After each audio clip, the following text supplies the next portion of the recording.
यादव कथावाचकों पर छेड़छाड़ का आरोप लगाने वाली ब्राह्मण महिला हुई बेनकाब। कहीं से ये जानकारी भी मिली है कि शुद्ध यादव भी नहीं है अभी। हरिजन बताओगे पहले। यादव कथावाचकों को फंसाने के लिए ब्राह्मण महिला ने बोला झूठ। इन्हें जब याद रहे वो चाहिए कि ब्राह्मणन के गांव में आए कि तुमने मतलब जो करो जो तुम्हारी बाकी सजा है। नए वीडियो ने खोल दी ब्राह्मणवादियों की पोल। तिवारी आए जो मनु के बन के चमार है और यहाँ कर लो भागवत। यूपी के इटावा में यादव कथावाचकों की पिटाई के बाद जिस ब्राह्मण महिला के मुंह से उन्हें कथित तौर पर पवित्र किया गया था, उसी महिला ने यादव कथावाचकों पर छेड़छाड़ करने का आरोप लगा दिया था। ब्राह्मण महिला के बहाने आरोपियों ने पीड़ित कथावाचकों को ही कटघरे में खड़ा कर दिया था, लेकिन अब इस मामले में बड़ा खुलासा हुआ है। एक नया वीडियो सामने आने के बाद अब आरोपी ब्राह्मणों की पूरी साजिश बेनकाब हो गई। नए वीडियो में साफ साफ देखा जा सकता है कि कैसे ब्राह्मण यादव कथावाचक मुकुटमणि यादव को पंचायत में बुलाकर उनकी जाति के बारे में पूछ रहे हैं और उन्हें धमका रहे हैं। बताया जा रहा है कि ये वीडियो यादव कथावाचकों की चोटी काटने और उनसे माफी मंगवाने से पहले का है, लेकिन हैरानी की बात यह है कि इस 5 मिनट के वीडियो में कहीं भी और कोई भी ये कहता हुआ सुनाई नहीं देता कि इस कथावाचक ने ब्राह्मण महिला से छेड़खानी की है। आप खुद इस पूरी वीडियो को देखिए और मामले को समझने की कोशिश कीजिए। साधु रूप में बताओ तुम लोगों को तो गुमराह। क्या आपको हमने क्या दिन पहले सूचना दी थी कि गाँव हमको तो आधार कार्ड कहीं से ये जानकारी भी मिली है कि शुद्ध यादव भी नहीं है अभी। हरिजन बताओगे पहले। इनकी अंतरी में जानता हूँ। कोई बात नहीं है। देखो सही बात तो जाए, पहली तो हमारी कोई जात नहीं है। पहली बात समझ ले। महात्मा स्वरूप बैठ जा हमारा महात्मा स्वरूप। पहली बात तो जात नहीं हम। आज हमें 14-15 साल हो गए घर छोड़। ठीक महात्मा में रह रही महात्मा ने कह रही। ठीक है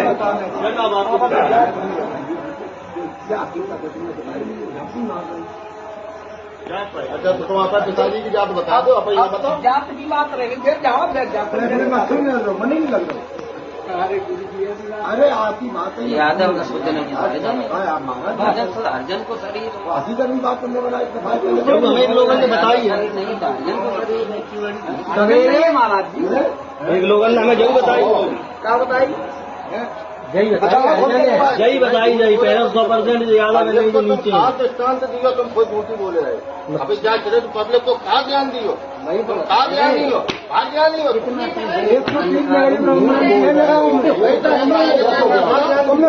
और सुनो महाराज मैं आपको पूछ लूँ देख लो ये संकल्प लियो आप संग बताओ। महाराज जी इनको बाजा बजो धारा परवाह मेरे दिमाग में एकदम खोपड़ा यादव है या हरिजन है, लेकिन ब्राह्मण तो नहीं है। ब्राह्मण होते जाति प्रमाण के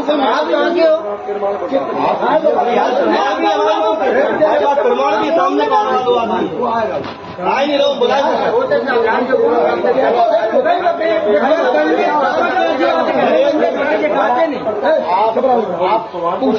भैया के महाराज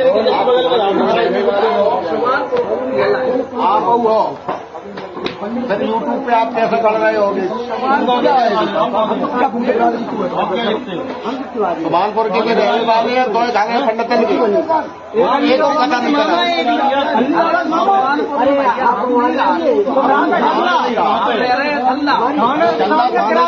किराए से रह रहे तो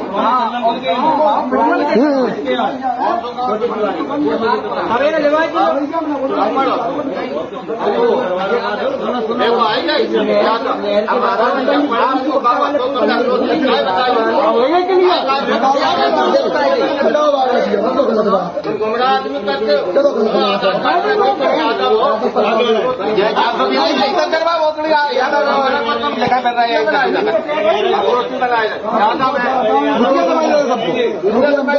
अग्नोत्री नहीं लिखे मुकुटमणि महाराज लिखे।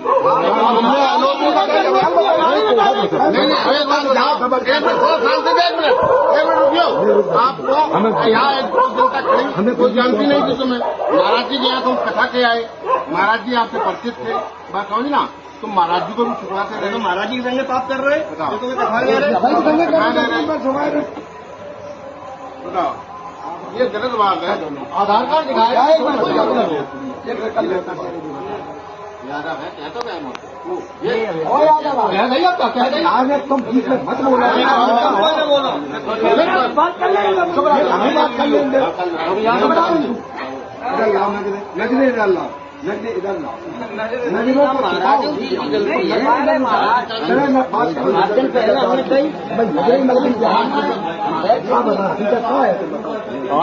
जानकारी कर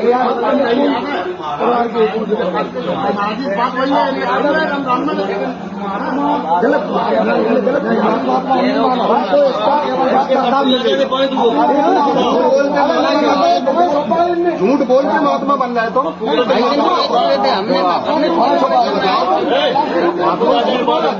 महात्मा है वो ऐसा है एक तखत खा रहा है तो रामदास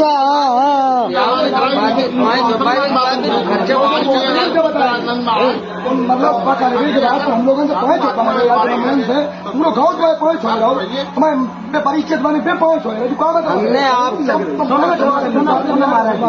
महाराज जी अरे 1 घंटा पहले जब वो जा रही थी यात्रा कलश यात्रा तब हमने आपसे कही थी कि यादव बहुत गद्दारी कर रहे नेता लग रही और ये बाबा बन रहा है और कौन बन रहा है उन्हें जाना सुविधा मिल रही है के ब्राह्मण राज्य जाई पे कर रहे अब कही थी जब आपने कहा ऐसा नहीं है। तो मामला समझ आ गया होगा कि इस पूरे वीडियो में छेड़खानी की कोई बात नहीं की गई है, लेकिन जैसे ही पीड़ितों ने मीडिया में अपनी आपबीती सुनाई और पुलिस में शिकायत की तो अचानक से ब्राह्मण महिला को सामने कर दिया गया और कह दिया गया कि देखो असल में मामला जाति का नहीं बल्कि इस कथावाचक ने महिला से छेड़खानी की थी। लेकिन इस वीडियो ने ब्राह्मणों की पूरी साजिश का पर्दाफाश कर दिया। आपको बता दें कि यूपी के इटावा में यादव कथावाचकों की जाति पूछकर उन्हें अपमानित किया गया था। पहले उनकी चोटी काटी गई, फिर उन्हें गंजा कर दिया गया। यही नहीं, यादव कथावाचकों पर एक महिला का मूत्र छिड़ककर उन्हें पवित्र भी करने का काम किया गया और कह दिया गया कि तुम यादव हो इसलिए ब्राह्मणों की तरह कथावाचक नहीं बन सकते, आगे से ऐसा मत करना। याद रहे वो चाहिए कि ब्राह्मणन के गाँव में आए कि तुमने मतलब जो करो वो जो तुम्हारी बाकी सजा है तुम जिंदगी में ऐसा करबो नहीं चाहिए तो जो तुमने करो बड़ी वाली भाई लेने पे उतनी ले रहे बाबा बंदी है महाराज क्या करे पूरा बुढ़वाना पूरा ले रहे जब हम यही तो मेन है बस जान दो ना।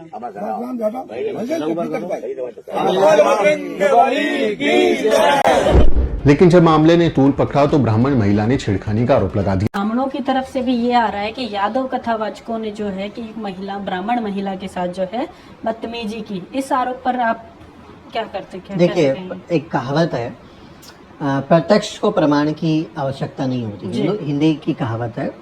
आप वो अगर वीडियो देखेंगे, आप उसको देखेंगे तो बार बार क्या बोला जा रहा है, तुम साले चमार होके, तुम ये होके करोगे, व्यास जी की गद्दी पे बैठोगे, इस जाओ जाके पैर मांगो, पकड़ो, ये तुम्हारी सजा है, आइंदा ऐसा जिंदगी में दोबारा करना मत, इसकी चोटी काट दो, इसको नंगा कर दो। ये जो बात उस वीडियो में आपको देखने को मिलेगी, कहीं इसमें जिक्र है क्या उस वीडियो में कि अरे मारो इसको, महिला के आत्मसम्मान को इसने ठेस पहुंचाई? नहीं, बिल्कुल ऐसे कोई चीज इसको पुलिस में दे दो, इसने महिला के साथ बदसलूकी की। तो उस पूरे अलग अलग कैमरे हैं, अलग अलग लोगों ने मोबाइल से रिकॉर्ड किया हुआ है, अलग अलग लोगों ने रिकॉर्ड किया हुआ है। किसी ने भी क्या, किसी ने एक बार भी ये बात बोली? और ये जो संत यादव हैं या जो मुकुटमणि यादव हैं, इनके जब तक इन्होंने ये मामला सामने नहीं लाया है ना, ये 21 जून की घटना है, जब उन्होंने वो सामने आए, उन्होंने मीडिया में बयान दिया, पुलिस में लिखित में शिकायत दी, तब आपको याद आया कि महिला के साथ बदसलूकी की थी, महिला का हाथ पकड़ा था। ये शर्मनाक हरकत है। ये आप देखिए कि कैसे जब उनके ऊपर वो पड़ गई उल्टी बात, समाज अब समझने लगा, दलित बहुजन समाज ने उस पर प्रतिरोध किया जी, पूछा कि कैसे भाई आप कैसे हमारे लोगों के साथ इस तरह की हरकतें कर सकते हैं। तब इनको याद आ गया कि ऐसा हो रहा था। आपको उस समय नहीं पता था क्या हुआ था, और अगर उसने ऐसा किया था उस समय आप 112 नंबर पर कॉल करते। आपकी तो यूपी में तो राम राज है भाई, योगी आदित्यनाथ की सरकार है। राम राज में तो महिलाएं, अमित शाह ने बोला था ना 12 बजे भी गहना लाद के महिलाएं चली जाती हैं। तो आपके यहाँ तो राम राज है। आप पुलिस को फोन करते, वो तुरंत अपने वाहन से आते और उनको अरेस्ट कराते। आपने क्यों नहीं किया ऐसा? आपने ऐसा क्यों नहीं किया? ये मुझे ऐसा लगता है इस पूरे मामले में ये दबाव की कोशिश है। आप देखेंगे जब भी कोई पीड़ित होता है दलित बहुजन समाज से, दलितों के खिलाफ खासकर, तो क्रॉस एफआईआर कर देते हैं जी, है ना। अभी आप आई गेस अभी कल परसों की घटना है यूपी के एटा की है, जिसमें दलित समाज के लोगों को बारात निकालने नहीं दिया। राजपूतों ने रोक दिया उनको और उनके साथ उनका झगड़ा हुआ, उन्होंने पथराव कर दिया, तो दलितों ने बड़ी मुश्किल से जान बचाई। पुलिस आई तो दोनों के खिलाफ एफआईआर कर दी, दलित समाज पे भी और आरोपियों पर भी जो राजपूत लोग हैं, ताकि वो जब सेटलमेंट की तरफ जाएंगे, जब केस होगा तो वो नेगोशिएशन कि भाई देखो तुम्हारे इतने अंदर जाएंगे, इनके इतने अंदर जाएंगे, तुम्हारे पे ये धारा लगेगी, इस पे ये लगेगी, तो सेटल कर लो। तो ये एक तरह का प्रेशर बिल्ड करने की कोशिश है। वो ये इनकी एक बेशर्मी को भी दिखाता है जी, बिल्कुल, कि आप कैसे आप अपने घर की महिलाओं का इस्तेमाल इस तरह के आरोपों के लिए कर रहे हैं जी। आप जब हाथरस की जब पीड़िता थी हमारी बच्ची, उस पर आप आरोप लगा रहे थे कि अफेयर था जी, माँ और भाई ने मिलके उसको मार दिया। तब जब पीड़ित महिला होती है दलित बहुजन समाज की, तब तो आप पीड़िता को सारा ब्लेम करने लगते हैं।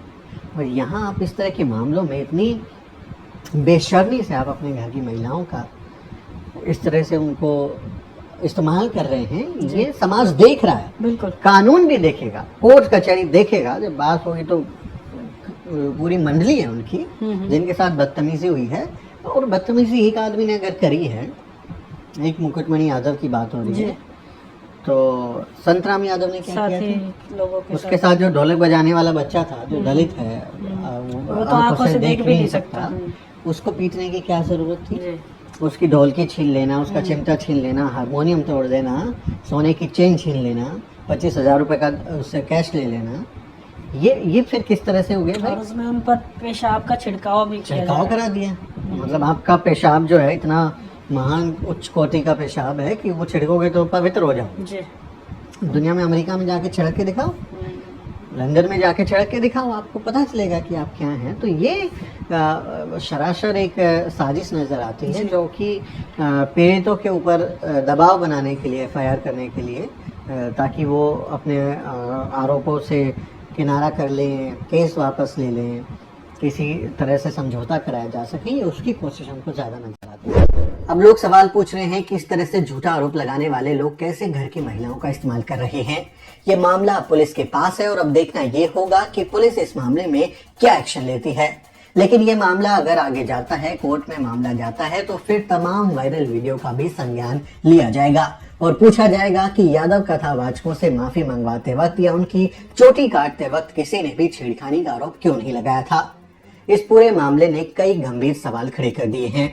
आपका इस बारे में क्या सोचना है, कमेंट करके जरूर लिखिए। आपसे अपील है वीडियो को शेयर करें। आपके अपने पसंदीदा यूट्यूब चैनल खुशहाल जिंदगी टीवी का लक्ष्य आपको किसी भी तरीके से डोमिनेट करना नहीं है, ना ही आपके धर्म, मत, मजहब और परंपरा के खिलाफ बोलना है। हमारा मकसद है आपके भीतर जो परम सत्य सोया हुआ है उसे जगाना, किसी भी तरीके से परम सत्य को उद्घाटित करना हमारा मकसद है। हम जो भी सच है आपके भीतर उसे उजागर करते हैं ताकि आप सत्य का साक्षात्कार कर सकें और हर तरीके के भ्रम, अंधविश्वास, कर्मकांड, पाखंड, ढोंग, ढकोसले, छू मंत्र, जादू मंत्र और चमत्कार से बाहर निकल सके। इसी तरीके से आप गहराई में जाकर सद्गुरु संतों के प्रवचनों को समझिए और अपने भीतर जो भी अंधेरा है, जो भी अंदर में कचरा है, उसे बाहर निकालिए ताकि आपका जीवन सार्थक हो सके और आप जीते जी मुक्ति का अनुभव कर सकें। खुशहाल जिंदगी टीवी यूट्यूब चैनल पर बिल्कुल नए हैं तो फौरन सब्सक्राइब कर लीजिए, जो कि एक बिल्कुल ही निःशुल्क प्रक्रिया है। और जैसे ही बेल आइकन को प्रेस कर नोटिफिकेशन की घंटी बजा देते हैं और ऑल या सभी को सेलेक्ट कर लेते हैं, हम जब भी लाइव आएंगे या नई वीडियो अपलोड करेंगे तो सबसे पहली उसकी सूचना आपको तुरंत मिल जाएगी। मिलते हैं जल्द ही एक नई वीडियो में, तब तक अपना और अपनों का ख्याल रखिए। शुक्रिया, साधुवाद और साहिब बंदगी।